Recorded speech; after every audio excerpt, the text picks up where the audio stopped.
This is the Comics Alternative Interviews, a conversation with Youssef Daoudi.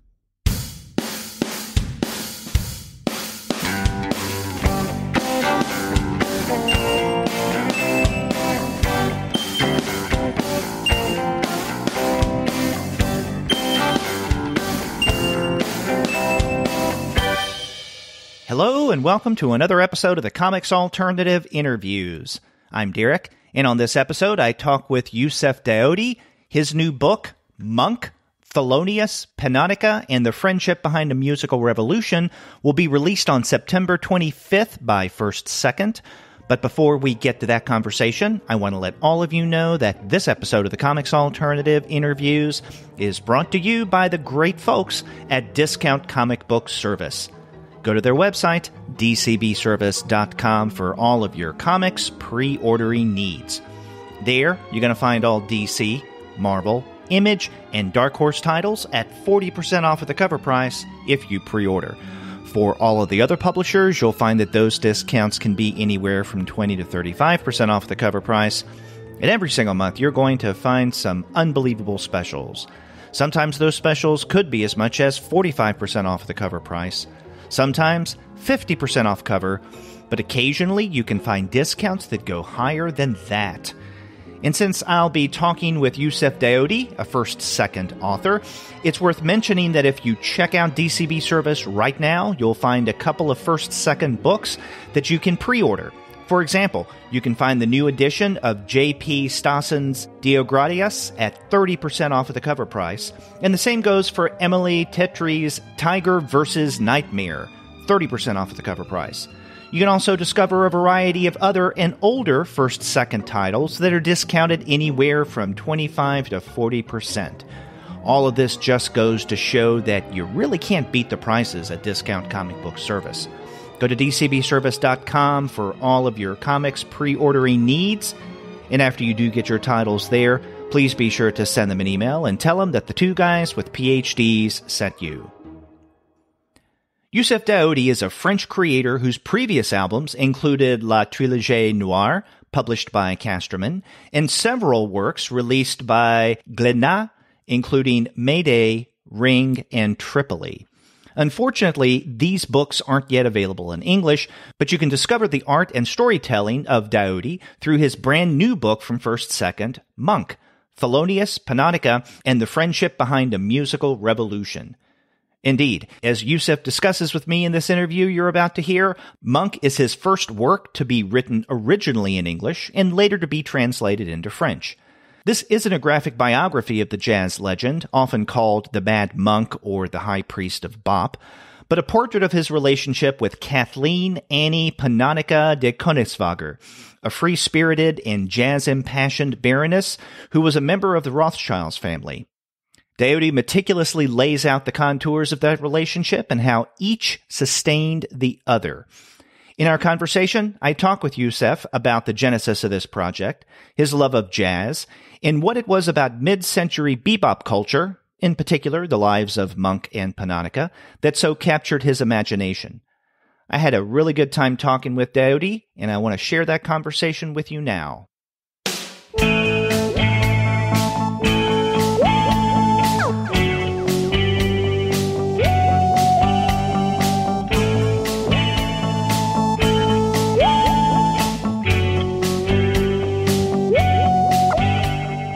I'm happy to have on the Comics Alternative Youssef Daoudi.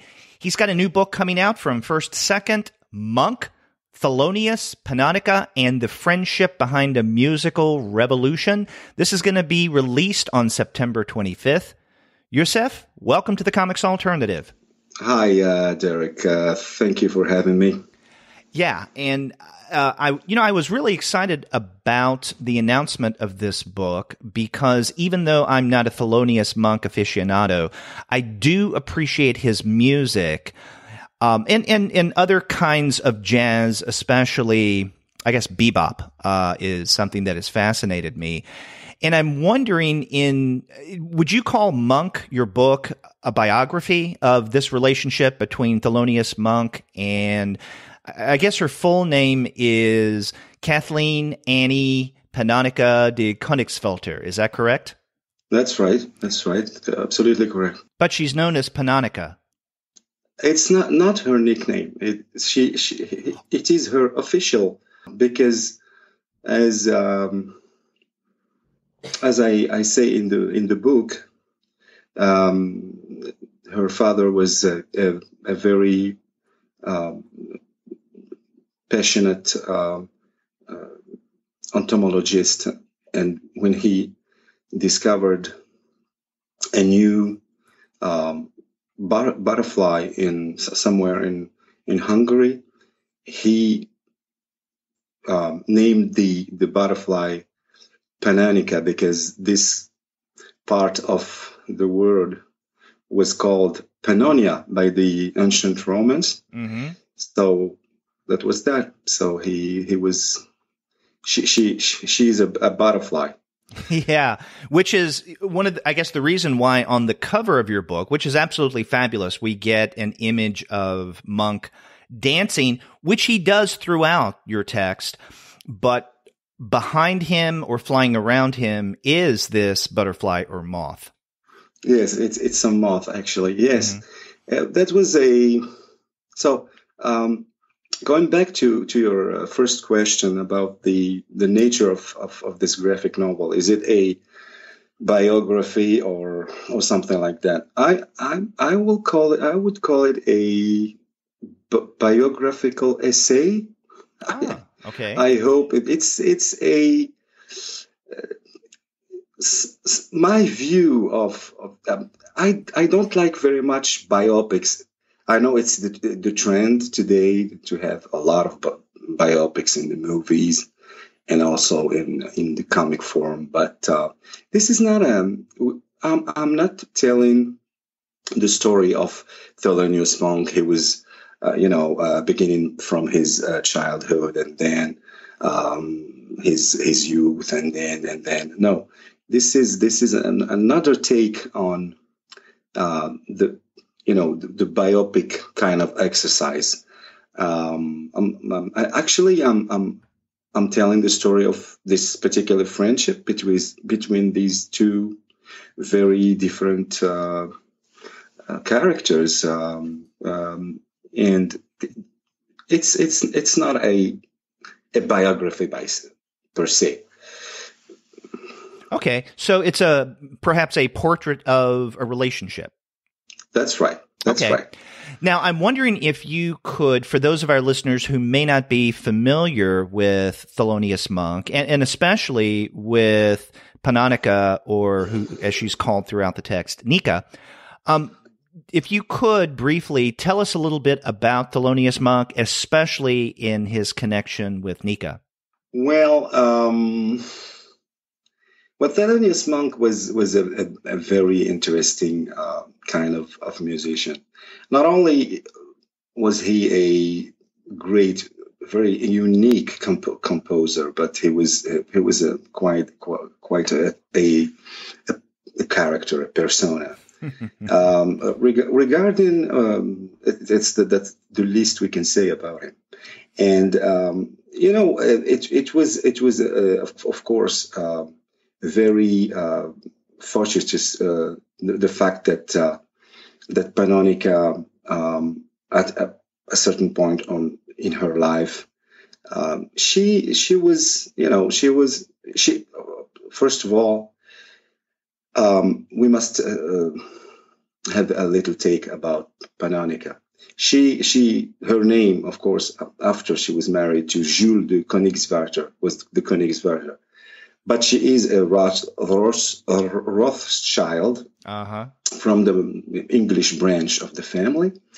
And, she had this life of a rich girl, very strict education, but also a lot of opportunities she had. But she was, stranded in this kind of life. After her marriage, she was not quite happy. And she decided to let go of everything and, go and settle in New York, because she thought that the music she absolutely loved, which is jazz music, of course, she thought that the freedom she was looking for was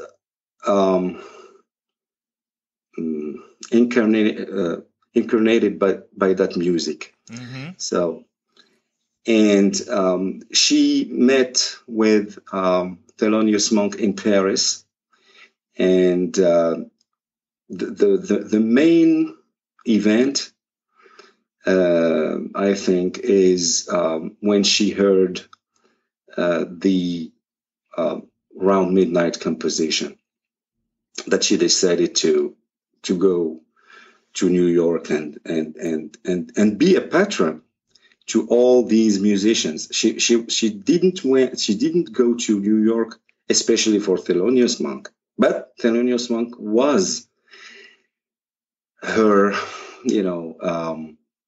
favorite guy, because he was so special. Mm-hmm. So.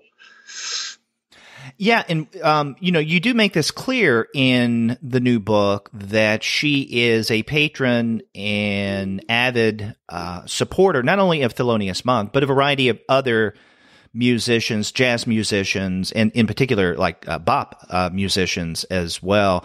And in fact, you even recount the event in her life when Charlie Parker, who is in very bad health, stumbles to her apartment and then ends up dying in her place.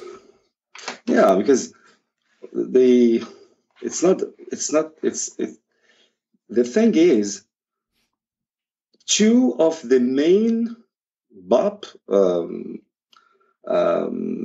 leaders died in her home or something like that, because Charlie Parker, that's for sure, died in her residence in New York, mm-hmm. in her hotel in New York, and Thelonious Monk spent the last years of his life in her house in Weehawken. Mm-hmm. So it's very weird that this woman saw the last day of two of the major figures of that music in her vicinity. This is very striking. Yeah, and it just goes to show she always had her door literally open to these jazz musicians that she was so enthusiastic about, and never turned anyone away. No, of course, no. She decided to dedicate her life to that music because that music give her something, give her some hope in the human race. She thought that the freedom in that music was the very thing she was looking for. Mm-hmm. In spite of all the money she had, or all the opportunities that she could have, she decided to go to New York, where the place to be, mm-hmm. regarding that music, to be able to nourish herself with this kind of freedom and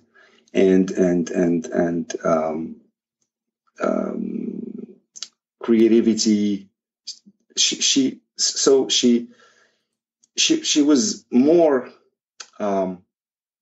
She owed more to that music, to these musicians, that they owed her. Mm-hmm. So, yeah, no, I was going to say, you've mentioned a few times Pannoica and her need for freedom, and that's one of the things that really struck me about your portrait of their relationship. is not only was there a shared love of the music, but both Felonious Monk and Pannoica in many ways were in similar situations, I thought, in that she felt trapped in her Rothschild's past, right, in her family, and the expectations that her mother and other members of her family had for her. And she longed to break free of that, and jazz was her way out. And in many ways, Monk was the same way in terms of the expectations of listeners. The people who, especially at the beginning, heard his music and thought that it was not only out of the ordinary, but just plain wrong. And he was doing something that he shouldn't do. And so he felt in many ways kind of trapped within certain musical, specifically jazz, expectations. And it is through his music that he was able to express himself and get that kind of freedom that in some ways, I think, Pannoica found as well.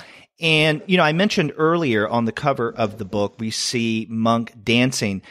Those moments throughout this text where we do get passages where you illustrate Monk himself dancing, kind of breaking free. I mean, that kind of represents this freedom. That's right. These are my favorite, scenes or sequences, because the whole project was about exploring Thelonious's mind. Nobody could ever understand how he was, functioning.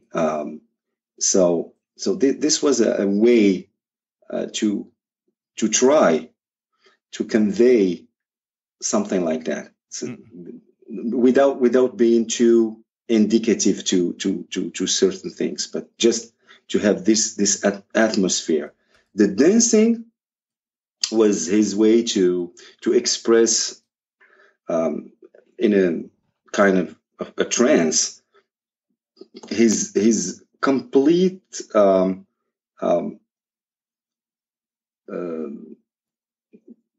unison with music. He was he was gliding on music. So this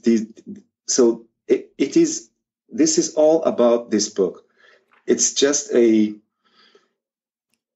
that's why it's not a biography. It's just an attempt to understand how this is all functioning. Because what happened with this music, it's a personal story. I was watching.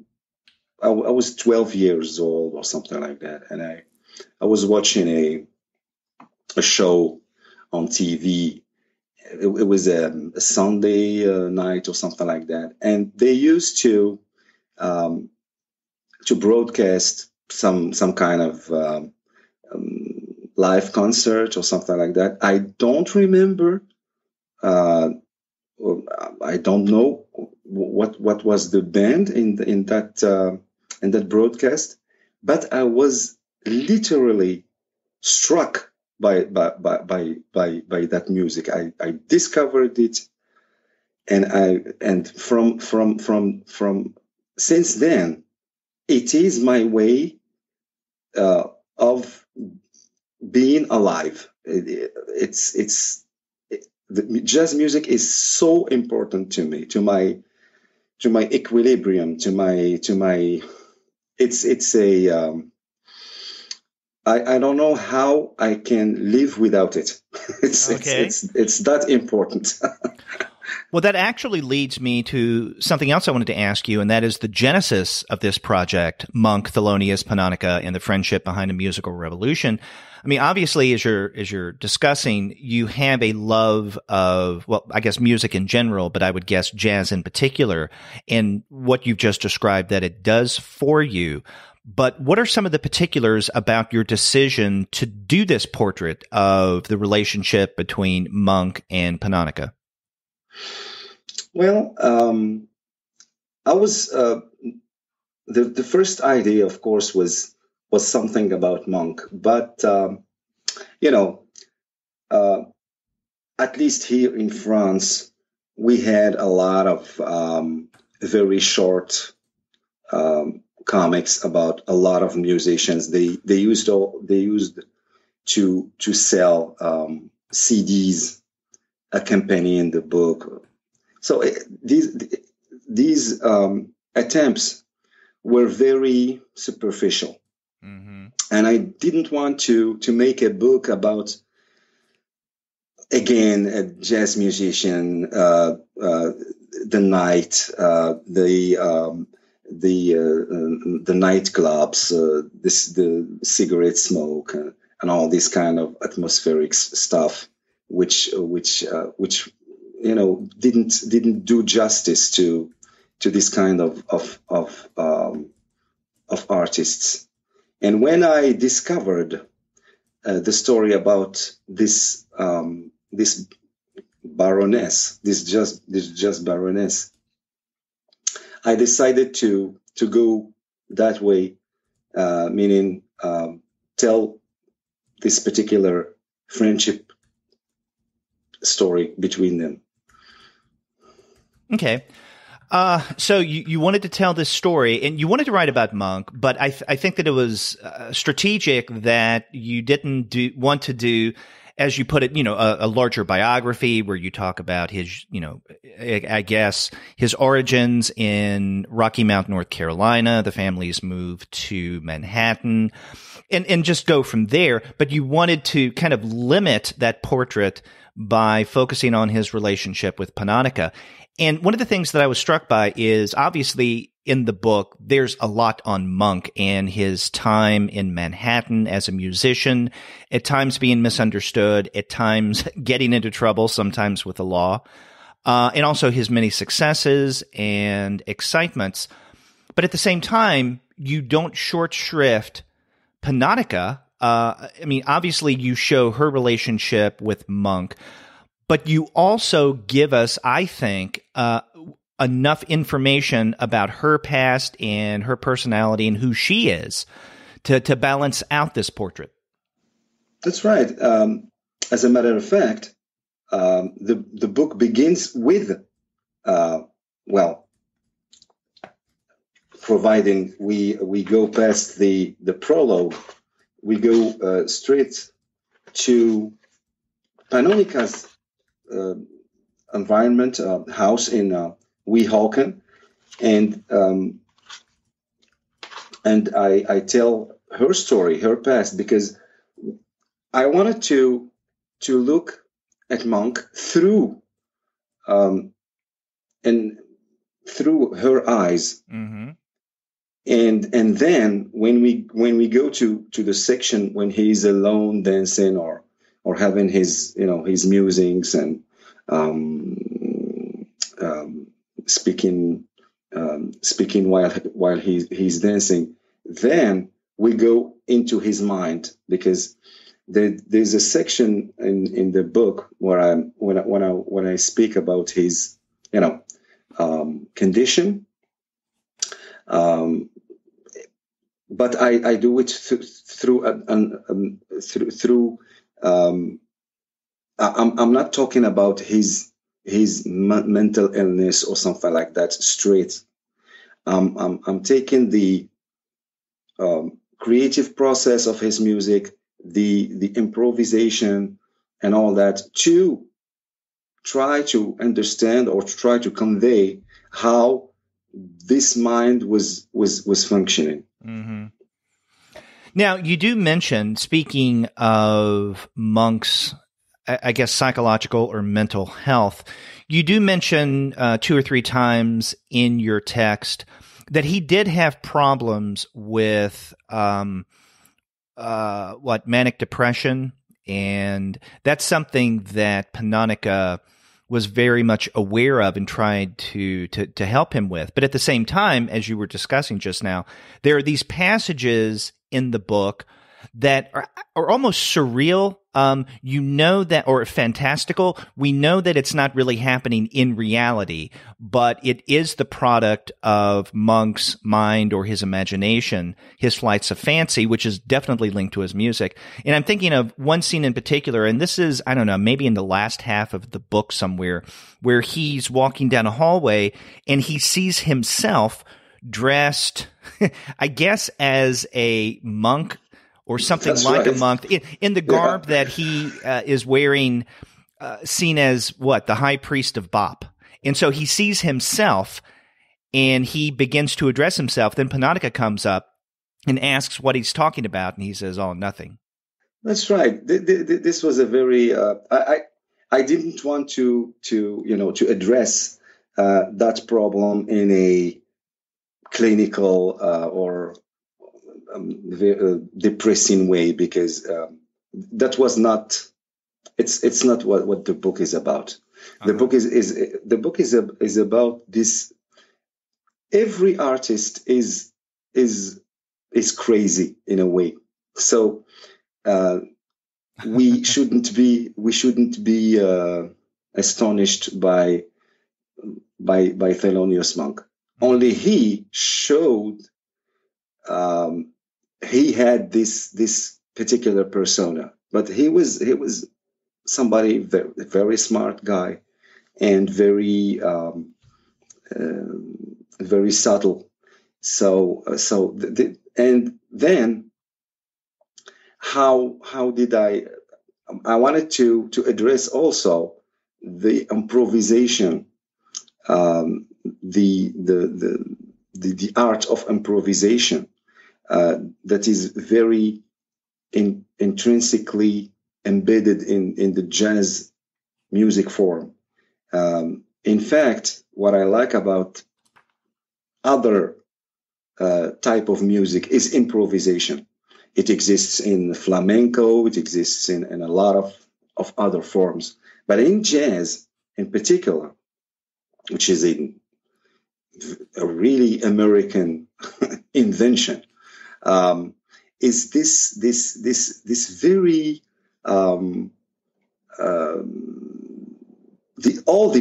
the possibilities that these jazz musicians had in using this jazz to improvise in a way that was absolutely extraordinary. So I've tried to make this book about jazz and about improvisation also. Mm-hmm.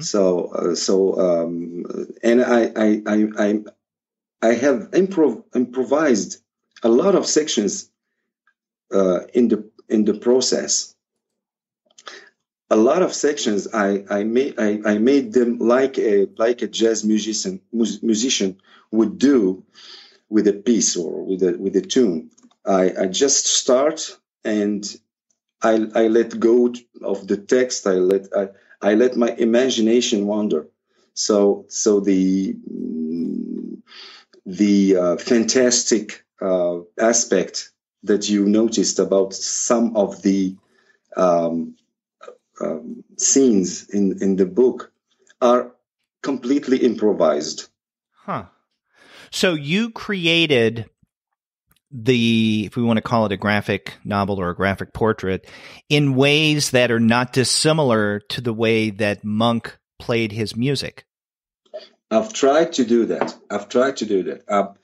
I've set this challenge to myself at the beginning, and I have, of course, there's a lot of structure throughout the book, but I've managed to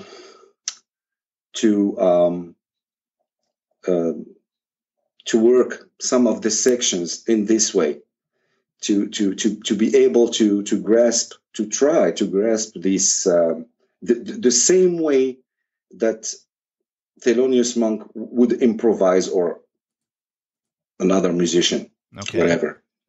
Huh. And that's interesting because that leads me to one of the questions that I definitely wanted to ask you is what were some of the issues surrounding or maybe even challenges that you faced in translating Monk's music into images? And you've already addressed, I think, one way that you did that to express parts of your narrative in an improvisational manner. There are these many scenes where he seems to be dancing in a way that suggests the improvisation and freedom.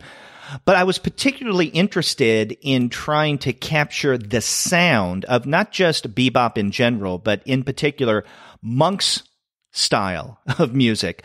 And you do that with the insertion of a variety of different sound markers or sound effects, if you want to call that, throughout the text, sometimes when he's playing on stage and at other times when he is thinking of music or creating it or expressing it inside of his head. Yeah, onomatopoeias. Yeah. Onomatopoeias, yes. We use a lot of onomatopoeias in French comics, but I suppose also in any comics. This is the challenge. How can you inspire sound through drawing or through a graphic novel? Of course, when it happens to all of us. When we read a novel or something like that, we tend to hear the narrator voice, or when a line is when we read a line, we tend to imagine, to have a voice in our head. So sometimes when we read a novel and that novel is adapted in a movie or something like that, we are sometimes surprised by the choice of the actor or the voice of of a character. Mm-hmm. So our brain, or the reading process, is very convenient. So we just have to try to facilitate that process in order for some type of sounds to be created by our imagination. Regarding the particular music of Monk, which is very syncopatic, very special, a lot of pianists have a very hard time playing the way he played, because it was so special. You could recognize his touch amongst 10 or 20 pianists. It's so special. But I've tried with as you said, with some onomatopoeias and a certain rhythm to convey that. Mm-hmm. Earlier, Youssef, you were discussing the improvisational manner of much of the text and how, even though it is structured in a certain way, you let yourself kind of create on the spot to, in many ways, kind of complement the way that Monk created his music. In terms of the structure, one of the things I particularly appreciated about this portrait is the way that you frame your story. Now, Monk died in 1982, and I guess we're seeing him in the final months of his life, because the narrative frame is set in 1981, and we know this because as Pannoica is driving home, and this is how the book opens, really. I mean, well, outside of the initial section where we see Monk dancing, one of those scenes. But we see Pannoica driving home, and she's listening to the radio, and there's news about Ronald Reagan recovering from his assassination attempt. And so that definitely places, in terms of time, where your story takes place.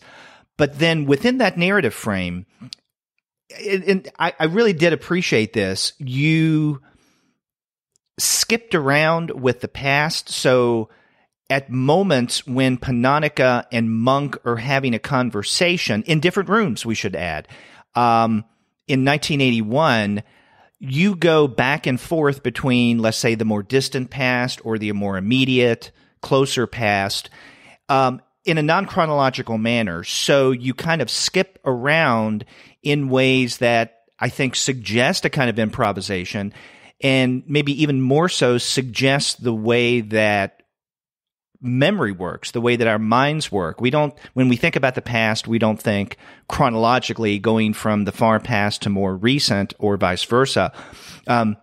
We go back and forth, 1940s, 1960s, 1950s. And that's how you structure, I found, Monk. That's right. One of the first decisions I took is try to not to put dates, for example. Mm-hmm. So the Ronald Reagan radio broadcast was there to convey the date. Okay, when that happened, 81. Okay, no problem. So I didn't put any date. It was because I think it's too indicative and I wanted to avoid that.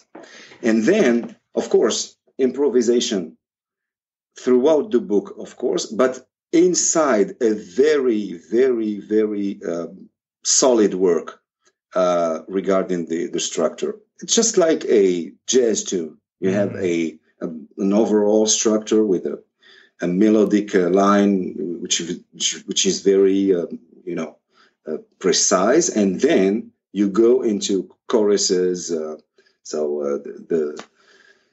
The saxophonist is going with his chorus. The sometimes also the drummer. So this was the overall concept that I've put to try to imitate the way a jazz tune is written.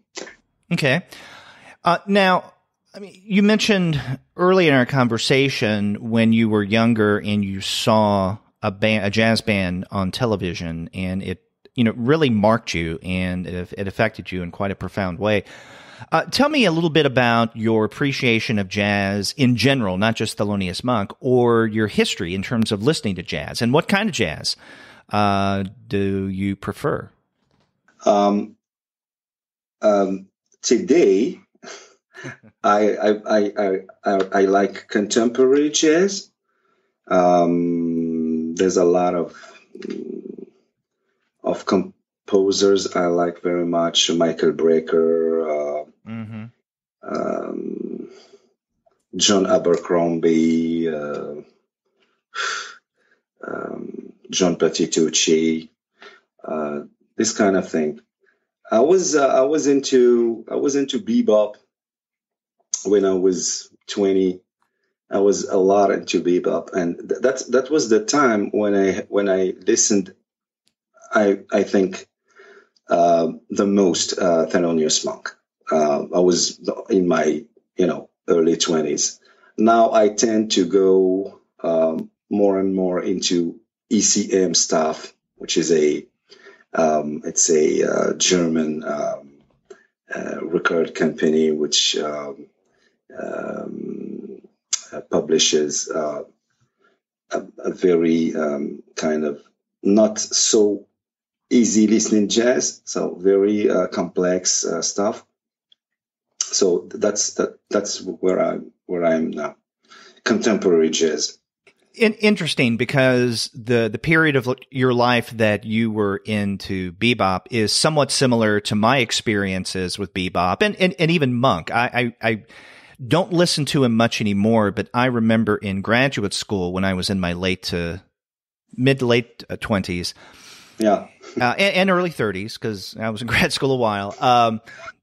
Listening to Monk, and in fact, I can even remember specific moments when I'm in, let's say, my car or even at home, listening to certain Monk CDs. Yeah.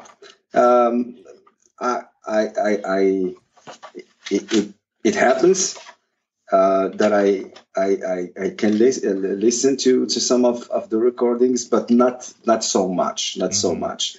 I have listened to them a long time. So I think for example, I'm making a recommendation at the end of the book about some very interesting introduction to his music. It's Genius, for the 2 volumes in Blue Note Records. Genius Music, Genius of Modern Music, Volume 1, Volume 2. This is a must-have. But other than that, I went through, of course, jazz rock, the Miles Davis stuff, his record about Jack Johnson, You're Under Arrest, the stuff he made with Marcus Miller, Tutu, Amandla, and so this. I don't listen to this stuff anymore, but now I'm more into very experimental stuff. Mm. And what you were referencing is definitely worth mentioning again. In the back of your book, you include not only a bibliography where readers can turn to learn more about Monk and or Nika, and you have a list of books and then articles and journals, but you also provide a playlist, right? So if people aren't familiar with the music of Felonious Monk, then they can look up these various titles or a variation of them and find, I guess, their way into his music. Yes. I think it's a good way to grasp all the his panel of compositions, especially in the early years. He was very prolific early on, and I think also his way, his playing skills are very, very interesting in these, because he was so full of life at that moment. I remember, but they never die. These guys never die, because I remember in my last trip to New York, I was in the village, and then I was with my wife, and I was looking for something to do. It was at night, and we were passing by Blue Note, and then I was surprised to see that McCoy Tyner was playing that night. So we went straight in, and it was so fantastic. And McCoy Tyner was so feeble, so ill, that he was unable to walk by himself. So he was helped by 2 very, very big guys, but the moment the moment he began to play, you couldn't tell his age. You could not tell. Mm. It was so vivid, so full of energy, and it's extraordinary. Well, and maybe you've answered this question here and there throughout our conversation so far, but Why Felonious Monk? I mean, there are a lot of jazz legends that you could have written about, even just a section of their life, not a biography, but, a memoir or not a memoir, but like a portrait of maybe a relationship they had with another musician or a particular time in their life. I mean, you could have written about Duke Ellington, Fats Waller, Dizzy Gillespie, Charlie Parker. I mean, these are also legendary figures. What is it about Felonious Monk that particularly drew you? Was it because of his iconoclasm? Yeah, I think it's the main reason. You were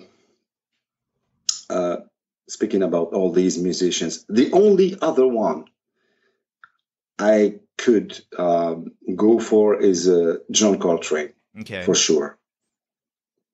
I think it's the only musician I could have been drawn to make something about him.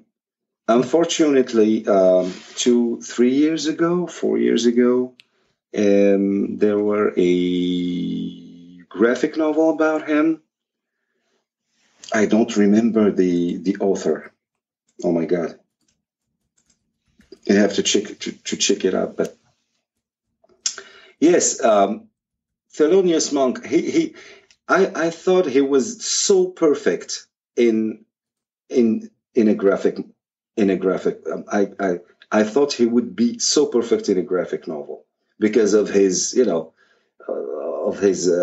hats and the way he behaved in stage, and all these aspects were so appealing about him. So it was a no-brainer. And in fact, I think I just looked up that graphic novel or graphic biography or portrait that you were referring to, perhaps. And the title is Coltrane, and the artist is Paolo Parisi. Yes, an Italian. Yes. And I think it came out. It seems to have come out in 2012 from Jonathan Cape, at least in English. Yes. That one. Yeah. Now, speaking of this book's release in English, you're a French creator. Did what we have now coming out next week, Monk, did it originally appear in French? No. But it will be published in France in November. Huh. Okay. Is this your first work to appear in English first? That's right. Correct. Huh. Interesting. Why the decision to publish it in English first before French? Well, it was just it was by chance. I have proposed the book to three major French publishers, and one of them, two of them, they made me wait a long time before giving me an answer. So, and one of them, he told me, "Oh, I know this guy in New York, Mark Ziegel." Yeah. So he just asked me if he could send the project to him, and Mark, he just called me two days after that, and I was so happy to do it with him. So it was not meant to be in English, but I always looked up to graphic novels made in English and USA and all that. It's such a great inspiration to me, and I was so happy to do it that way. So. And we should mention some of your other works that are available in French, and I don't know if they're available in English, but I know with Casterman, you published La Trilogie Noire, and then for the publisher Glénat, and am I pronouncing that name correct? Glénat? Very, very good. Okay. You've published such books as Mayday, Ring, and Tripoli.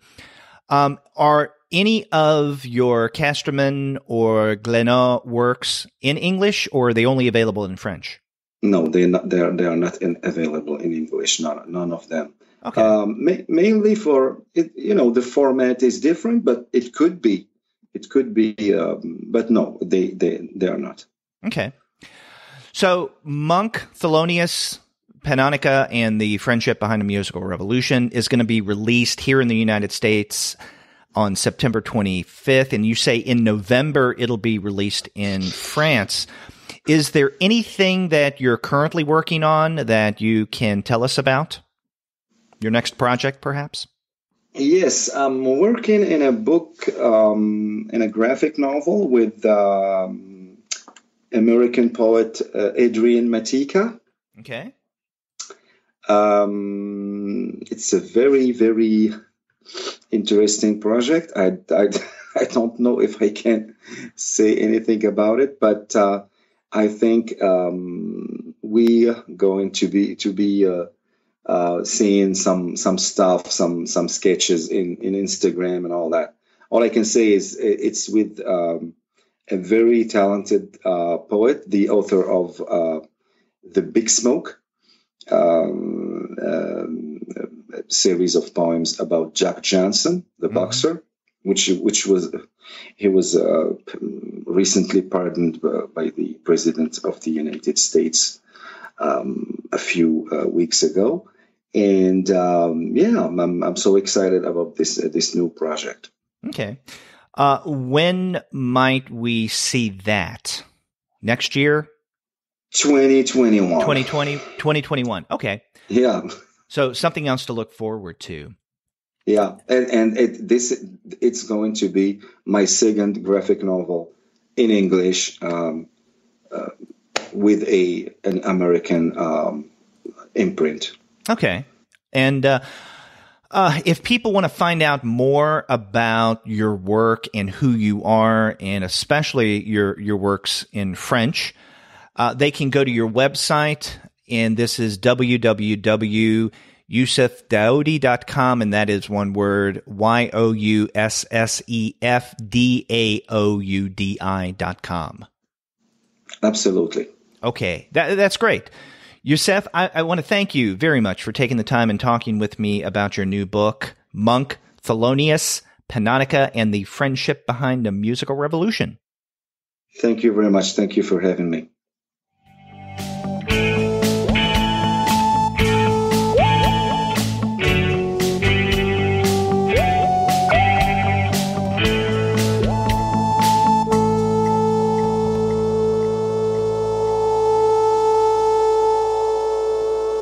Thanks again to Youssef Daoudi for taking the time to talk with me for the podcast.